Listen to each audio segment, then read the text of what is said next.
the next part of the scientific session today. And the next topic is, has SGLT2 reached its prime? And for this particular topic, I would like to invite speaker Dr. Awadhesh K Singh, sir. And for this particular session, I would like to invite chairpersons Dr. Sanjay Shah, Dr. Shubhrata Pal, who is a gastroenterologist, and Dr. Mridul Bera, who is a consultant physician and founder member of HDS. I request all chairpersons to take their chair, and I request them to introduce the speaker for the next topic.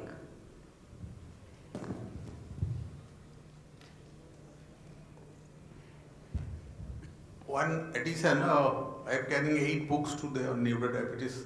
Those who have not got can collect from me. Thank you. Thank you, sir. Right, good afternoon. I think Awadhesh needs no introduction to this audience. So without much ado, if he can show his CV slide, that is fine. And Awadhesh will talk to us about SGLT2 inhibitors. Has it reached its prime? Awadhesh, over to you.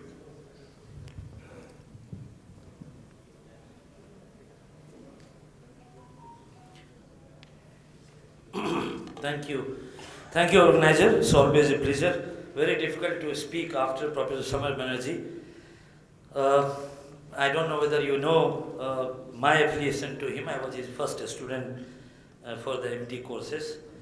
You know why I'm endocrinologist? Because of all the stimulus he gave. Many of you might not be knowing that I was doing MD in AIIMS and left and came back to Calcutta. I did my MBBS from Calcutta and came to NRS to become the first PGT of Professor Samar Banerjee, leaving the All India Institute of Medical Science. Then after doing my MD, I was confused what to do in postdoctoral courses. So I sat for DM cardiology in AIIMS and I was selected there. I sat for DM endocrinology in West Bengal, I selected here. Left AIIMS, came back to Calcutta and I'm here. Thank you, Professor Banerjee, for all those stimulus. So before I start, of course, thanks to the Havra Diabetes Society, and I am somehow affiliated because I practice in Havra. So my job is to take you through, and if my time is 18 minutes, I was given 30 minutes, but I will go fast so that I finish even by 18 minutes. So track me, concentrate on the topic, otherwise you lose what I am going to speak here. Remember yesterday, if you are closely follower of diabetes science, yesterday new ADA ESD 2022 consensus document has been published after extensive presentation at ESD for 2.5 hours in Stockholm. Do you know what happened? The biggest breaking news is metformin is no longer the first line anti-diabetes treatment in the type 2 diabetes, what you have been taught for past 70 years. And SGLT2 or GLP-1 become the first line anti-diabetic drug in every type 2 diabetic patient who has either got a established cardiovascular disease or have got at least one cardiovascular risk. So the question is why? Why people are looking into this particular oral drug? It's not because it is only oral or it is cheap, but there is a science behind that. Now let's look into how the story unfolded in past decade. If you can see, let me make my pointer option. So you can see the drug was actually meant to treat diabetes and was found to have lowering body weight and blood pressure as well. So buy one, get one free. Big bazaar concept. It wasn't there with any other anti-diabetic drug in the past. So the drug was meant to treat diabetes, but apart from treating blood sugar or bringing target HbA1c, you also lose body weight and reduce blood pressure. As you all know, in 2008, US FDA mandated that all new anti-diabetes drug has to undergo a mandatory cardiovascular safety outcome trial. And this story happened because of the rosiglitazone fiasco. The rosiglitazone was for clinical use for 9 years and then was found to have increase in myocardial infarction. Later on, it was known that the drug has some potential to increase MI, and Glaxo, who was the manufacturer of rosiglitazone, Actos, did not inform FDA. So after those fiasco, the Steve Nissen did one meta-analysis and published in NEJM. The rosiglitazone was banned, and US FDA told all drug manufacturers that you have to conduct a cardiovascular safety outcome trial. So on the basis of that mandate in 2018, so far we have got 5 cardiovascular outcome trials of a SGLT2 inhibitor done till date as of today. Now let's look into what are those 5 CV outcome trials. This is a busy slide, no need to read. We compiled all those data very recently. You can see the first CV outcome trial to be presented was IMPARIC outcome trial. It was presented in 2015 at Stockholm, and since then all CV outcome trials with SGLT2 came into the fore. What was surprising to note that in all those 5 CV outcome trials, the SGLT2 was not only found to be the cardiovascular safe, but they did reduce cardiovascular event. Now, some of the cardiovascular, if you see the CV outcome trials of 5 SGLT2, some came positive. For example, the IMPARIC was positive in 3-point MISS, the CANVAS was positive in the 3-point MISS, the SCORED was positive in the 3-point MISS, the declared TIMI was positive in the co-primary of the endpoint, and Vertis did not succeed in showing the positive outcome on their primary objective, which was 3-PMS. But what was the single commonality in this drug? Remember, the drug was not supposed to give you any cardiovascular benefit. The drug was supposed to give it a cardiovascular neutral data. However, the one thing which happened commonly is the heart failure reduction. And there is not a single trial of SGLT2 published till date. As of now, there are 21 trials of SGLT2 published till date. In all the trials, one thing is common, that the drug reduces heart failure hospitalization. And this is not too less. If you look at the volume, the quantum of blood heart failure reduction, it is humongous, 30 to 35%. Means if you treat 100 patients with SGLT2 inhibitor, 35 will not have heart failure hospitalization in the future. Very simple. And this is a robust data. The clinical significance of reducing heart failure hospitalization is humongous. You can't deny it. 35%. Look at all the trials. This was humongous. The reason the most recent ACC, AHA and AFSA 2020 guideline give them a stamp that this drug should be used to prevent heart failure hospitalization, as you can see with a class 1A evidence. So you don't have a better evidence in medical science where the drug has been given prevention of heart failure hospitalization. Remember, no drug has been given in this criteria to prevent heart failure hospitalization in patients with type 2 diabetes with high cardiovascular risk. So you learned about 5 CVOT in 2 minutes. Now let's look into when people realize that the drug has a potential to prevent heart failure hospitalization, can we treat a patients with heart failure with a SGLT2 inhibitor? So far there are 5 heart failure trials, dedicated heart failure trials done in a patients with established heart failure. So someone who has a diagnosed heart failure. It could be the heart failure with reduced ejection fraction. It could be heart failure with preserved ejection fraction. Or even if you don't know the types of heart failure. As you can see, there are 5 trials. And here is those 5 trials. You can see here the best on the ejection fraction. If your ejection fraction is less than 40%, you are reduced ejection fraction. If it is more than 40%, this is preserved ejection fraction. I am not going into mid-range and just, simple classification. Less than 40, more than 40, reduced ejection fraction, preserved ejection fraction. And the one trial was soloist heart failure with sotagliflozin. It was done across the board, patients with reduced, patients with preserved. Now if you see these 5 trials, so DEPA heart failure, IMPEROR reduced in people with heart failure with reduced ejection fraction, the IMPEROR preserved and DELIVER in people with heart failure with preserved ejection fraction, and soloist heart failure in any type 2 diabetic patients with heart failure regardless of the ejection fraction. Now what happened in these trials? In all these trials, what is interesting to note is they all came positive. Whatever their primary objective in these 5 heart failure trials, their primary objective of reducing cardiovascular death or heart failure hospitalization composite came positive. And again, if you look at the quantum of the benefit, it is humongous, You can see 25 to 30% reduction in patients with a diagnosed heart failure.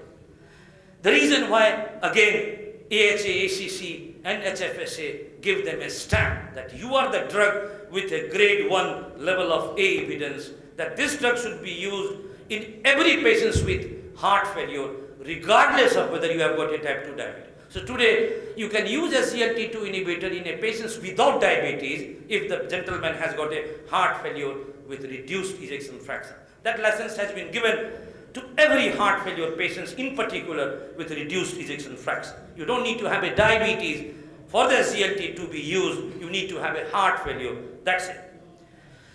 Now, the second story in the second part of the heart failure was the patients with preserved ejection fraction heart failure.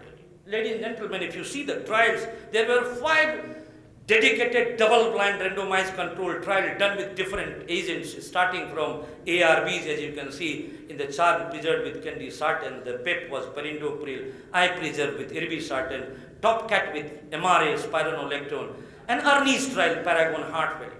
In all these 5 trials, there was no significant reduction in the primary composite. Although you can see this data, they all seems to reduce the composite of primary objective, but none of these trials were significant. So basically they were neutral trial in patients with heart failure with preserved ejection fraction.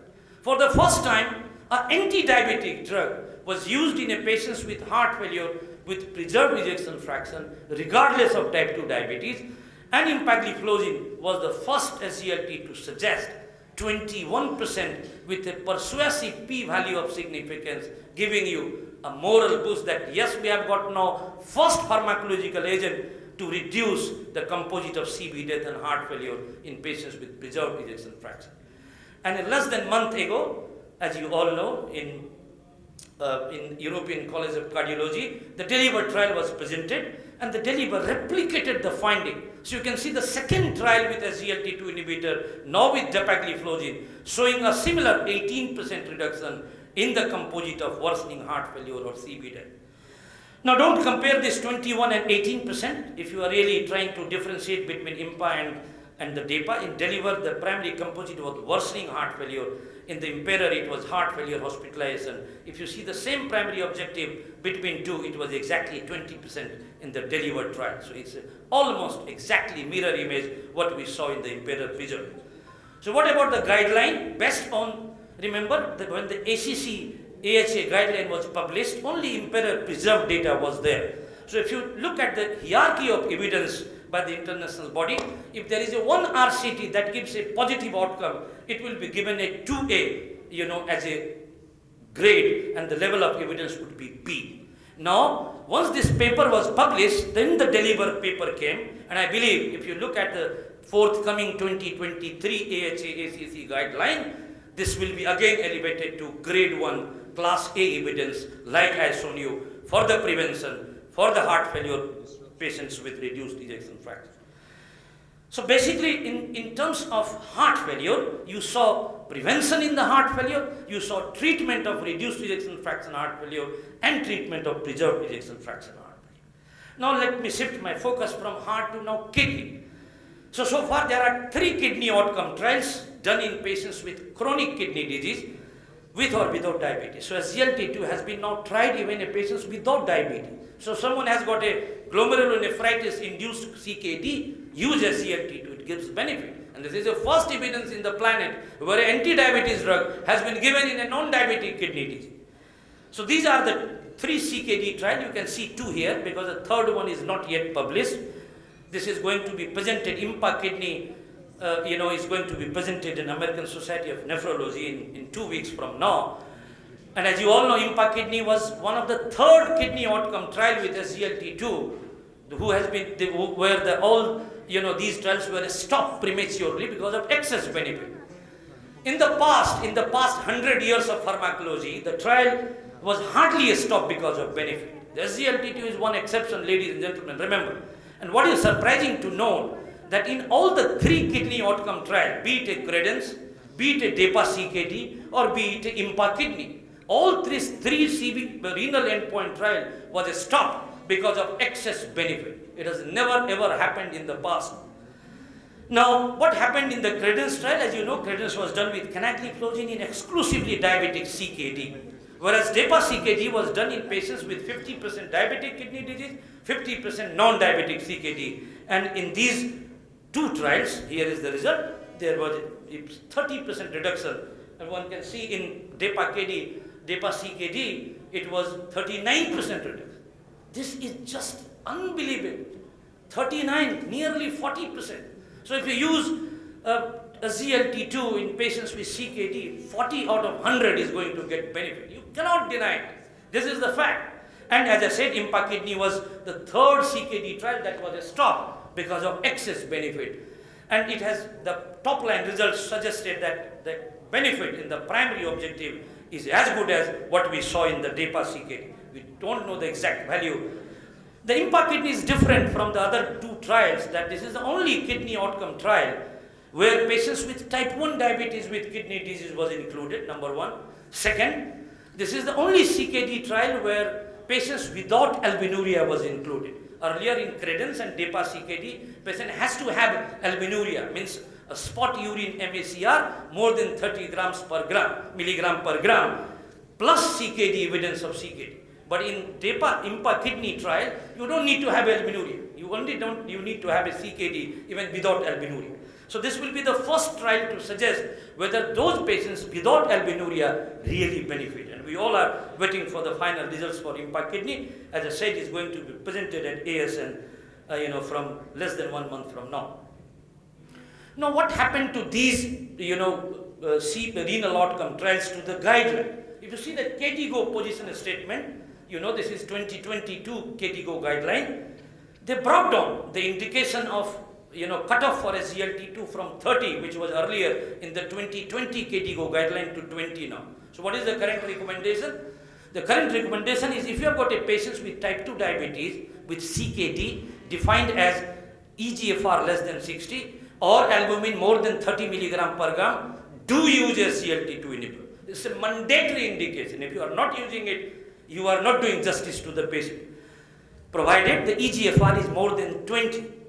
Now, someone can ask me that I have got a patient whose eGFR is 25 and patient has got albuminuria, let's say 300 milligram per gram. If I start SGLT2 inhibitor and eGFR comes down to less than 20, should I stop? Answer is no. Don't stop the drug. So the KDIGO guidelines suggest that only stop the drug when patient is not tolerating SGLT2. Only stop the drug when patient is undergoing dialysis or renal transplantation. So continue SGLT2 inhibitor. Now, the ADA current position statement, and I will come back to what happened yesterday, and it is exactly the same. In this year, in the month of May, the ADA brought down the cutoff criteria from 30 to 20, as you can see on your left hand side, as in the tune of KDIGO 2020. So now you are licensed to use SGLT2 inhibitor in a patient whose eGFR is more than 20. And indeed, you should use SGLT2 inhibitor in a patient with CKD to prevent progression of end-stage kidney disease. And second, lastly, I will take you through the interesting finding. It will interest the cardiologists better. Now, with the evidence which we generated, we tried to look for, can we use SGLT2 inhibitor in patients who are admitted with acute heart failure? So there are many trials which is undergoing in patients with acute heart failure. Ladies and gentlemen, please remind, this acute heart failure doesn't mean that you are unstable. This can be even a decompensated heart failure. And SGLT2 was used. Now many of you who might be fearing using a SGLT2 inhibitor, for you, this is a little bit breathtaking data. So these are the trials which is undergoing in a patients with acute heart failure, of which you have got data from 3 trials. You can see the green arrow at the right top. The impulse was done with empagliflozin, DEPA ACT heart failure trial is going on. DEPA ACT heart failure is already published. The dictate heart failure is already now going on, and soloist with sotagliflozin. So the 3 heart failure trial in patients with acute heart failure. I have shown you the soloist result. I will show you the data from the DEPA ACT and impulse. You can see the 3 trials put together. These are the study done in patients with acute heart failure. Now you might be wondering when the SGLT2 was started in these acute heart failure trial. And you can see it was started in first 24 hour of admission. So someone is admitted in ICCU, the moment patient is stable, given oxygen, everything little bit settled down, you start SGLT2 within 24 hours. As you can see, in IMPA response, it was started in first 24 hours in acute heart failure.